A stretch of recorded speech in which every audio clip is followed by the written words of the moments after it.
So I'm gonna start by saying welcome back to the channel, and wow, oh wow, the last video, the amount of likes, comments, subscribers is just amazing. I love the way in the comment section there's just conversations. It's just, oh, you don't know what it means to me. But like I said in my previous video, what we're going to do today is we're going to start making our potato slips, sweet potato slips, and I've never grown this before, but we're going to try yam. So basically I've heard that it's the same sort of way you start off sweet potato, so we're going to try that. So first thing we're going to do, let's head to the shop and go get some sweet potato and some yam, and then we'll be right back.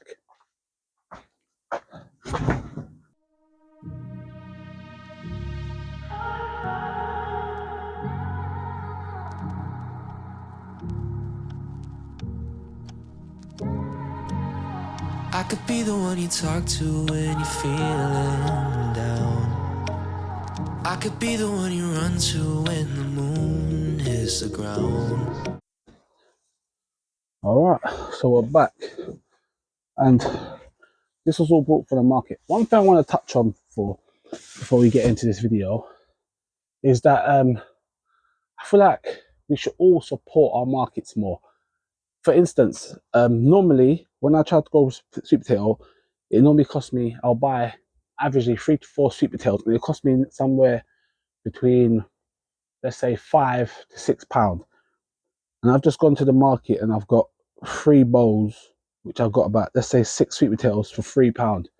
And I've got yam, obviously a good size one, for £3. And I feel like every market is like a heart of a community. It doesn't matter where you live. Like a market, I've grown up on markets. Like since I was knee high, we used to go to market. My local market is Wrigley Market, and the people there it just feels so like, if warm makes sense to me, it makes sense to me, but it doesn't make sense to you. But it's just very warming when you go to a market. And some of the people there has been at that market selling stuff since I was a little boy. And my mum used to go there, my granny used to go there. My nan and granddad only really used to buy from markets, fruit and veg. Every time you go to my nan's or whatever, they always got a bowl of fruit. But yeah, support your markets, because I remember not too long ago they tried to shut down the market. But like, a market really makes a community. So make sure you buy from your local market. And on the other hand, the thing that people don't really know is that a lot of these market, a lot of their produce comes from the same place your supermarket comes from. Sainsbury's, Tesco, whatever. It's all the same fruit and veg. So you can just obviously, with obviously now how money is, it's a bit cheaper to get it from the market. Well, it's a lot cheaper to get it from the market. So obviously support your local market. But as I was saying, so what I've got here, I've got a bunch. So this is the sweet potato I like. This is the one I always buy. So I bought, there's 5 in this bag, and then this is the yam, just like that. So let me get a table, put it on the table, and show you what I'm going to do with it. So got a table here. Yes, I do have a table that's built into the door that I made, but I don't think it's going to be big enough for me to show you what I'm going to do. So let's start with this. So first of all, this is the yam that we're going to use. And obviously it will make slips exactly the same way, but because I'm going to cut it, it's going to be, I'm basically going to obviously cut into the segment, which is obviously if I put that into compost or soil now, it's going to start to rot. So what I thought I'm going to do, let me just put it out there, I'm very impatient. So what I'm going to do, I'm going to cut it up into 3, and in the ends, I'm going to dip into candle wax. So I've melted down some candle wax, and it's unscented. I don't know if scented or unscented makes a difference, but I've just gone with unscented. So what we're going to do is cut into 3, and then I'm going to dip it into candle wax to hopefully seal it in, and I'm going to put it into some compost. So let's cut it. Make sure you've got a sharp knife, because yam is very, very tough. I don't even know if this knife might work, but we'll see. Oh, it does. Lovely. So we just cut it into 3. There we go. I'll just cut that edge off, just so it's lovely. So as you can see, it's like that. So what we're going to do is, let me just put use one of these, just not to put the thing in. So what we're going to do is, we're going to put that down, And then just the tips, I'm just going to dip into the candle wax. Make sure it gets full coverage. Like so. As you see, I instantly done it and it's starting to seal up straight away. So I'm happy about that. That should hopefully keep out.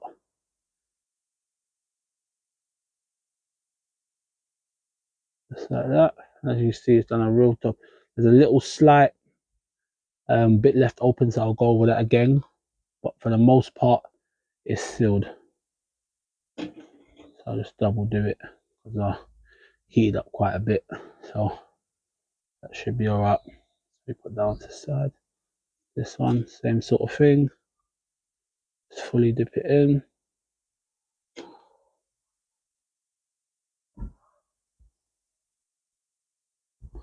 Like so. Perfect. Do it one more time just to make sure.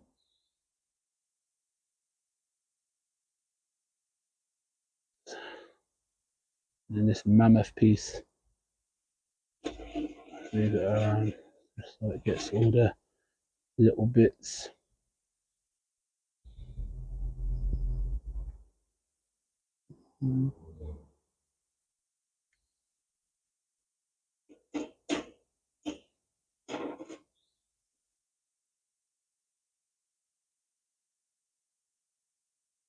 See, that's done. Let's get the compost ready to put these into. Alright, so we've got that done. So what you're going to need after that, because obviously the weather's not where I want it to be, these are going to go inside. But the way you can make this even better is grab a bunch of these. So these containers I brought, make sure they have lids as well. So these containers I brought was from Asda, but I don't think they do these anymore. But you can get a bunch of these from anywhere. They do some pound shop all over the place. So what you're gonna do is you're gonna put some compost in it. I'm not gonna add no vermiculite and all that stuff to it because I think it should be fine. Just this compost on its own. And this compost is pretty decent. This is the stuff I had from last year that I didn't use, and it's alright. It's not too bad. So what we're gonna do, we're gonna fill it up about just over halfway.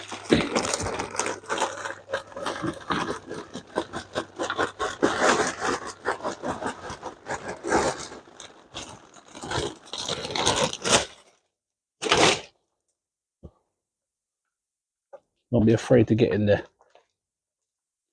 Does this, obviously, people might ask, does this contain to be this size for just 3 bits? No, but I just want to give it the most room. Like I said to you, I've never grown this one before, so I won't know how it's going to thing. So I just want to give it the best chance possible. So that's why I'm giving it so much room. Make sure you just break up all the bits as well. Just get it. There we go, just like so. You're going to just level it out a bit. So now that's done. Now what you need to do, so with sweet potato, you have to lay it to the side. I'm not sure how to do this. I was going to put it upright like this, but what I'm going to do, I'm going to put it in the side, same way I would do sweet potato. So what you want to do is get it about halfway to the point where the compost is surrounding it. So it's like half in and half out. I'll just try to push it down, pat it around, just like that. This one I'll put here. Just move some of this out the way. Just like that. Give it a little pat down. Like that. And same with this last one. And that's literally pretty much it for the yam. And what you want to do, I would say, I'm going to put this in underneath a heater and I'll water it probably every, say, 4 to 5 days because it won't need that much water because it's got a lid on it. A lot of the moisture won't escape. It'll just circle and go back into the thing. So I'm only going to water this every 4 to 5 days. And another thing you can do, if you want it to stay extra warm, what you can do is put the lid on it and then put something on top of it, like a blanket or something, and that'll keep a lot more of the heat in. But underneath the radiator should be fine. So that's the yam done. So let's now move on to the sweet potato. So just a quick thing about sweet potato. So sweet potato is not the same as normal potato, if anyone didn't know. Some people probably knew already, but the way you would grow sweet potato and the way you would grow potatoes is different. So with normal potatoes, you would chip them out, which is basically just leave them to the side, let them start. They grow these little little bumps and stems, and then you can obviously put them out, and then they'll grow like the plants and all that other stuff. But with sweet potato, the way I find, I don't know if you could leave them to the side if they will grow slips. I don't think they would, but there's two methods you can. You can either put them in compost or you could put them in water. So the way I normally do it, I put in water. And I've done the soil compost method, but I feel like sometimes it's a bit quicker to do it in the water. But this time I'm going to go with the compost because I feel like compost is less maintenance. What we're going to do is, I think I've got 4 to 5 sweet potatoes here, and we're going to put them in obviously in a tray. And then same sort of thing, you're going to put them half in and leave half out, and you'll get a bunch of potato slips. So let's start doing that. First thing we're going to do is get another tray, and then let's get some compost in there.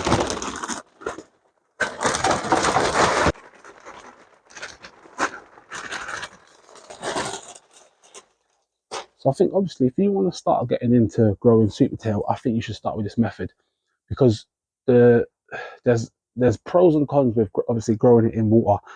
And the one thing I found out is if you've got a little nicks, or remember, if you buy a sweet potato, sometimes it's been thrown around, so it makes little nicks, and them little nicks, once you put them into water, water will get into it and start to rot it out. And sometimes I've had some going for 2 months, and after that 2-month period, I think, oh, I'm just about to get it, it starts to rot out. So I'll say start with this method, should be easier.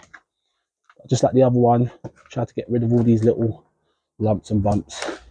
You have to know, but I also just suggest it.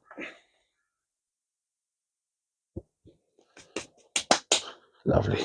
So what you're going to do is get your sweet potato, and this is literally how simple it is. All you're going to do is get your potato, push it down as far as possible, and literally just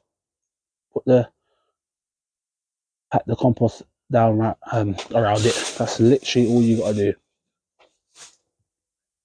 I say try to leave a little, probably like, say about 15 centimeters apart, just because obviously the roots will go down and then out. Some will just come at the top, but some will go out, so you don't want them to obviously connect up with each other.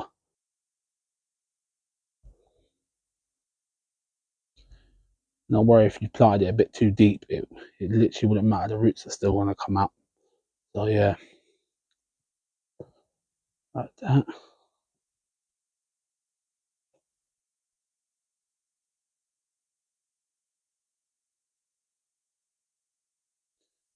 Just like that. There we go. So let's get some water this one, and water the yam, and then put on the radiator, and we'll be all done. So pick up the pieces and show me you mean it tonight. I know what you're feeling, I see that look in your eyes. So pick up the pieces and show me you mean it tonight. Cause what I've been dreaming is giving you my paradise. So one thing I can say about growing potato slips, it's a very lengthy process. So if after a week and a half you don't see nothing, don't think it's not working. It is working. You just got to have patience with it, because one thing with potato slips, once they get going, they really start producing. But on that note, I want to say thank you for watching. Make sure you subscribe, like, share. If you can smash it the way we smashed it last video, I'll be ever so grateful. But on that note, I'll catch you in the next video. Bye bye.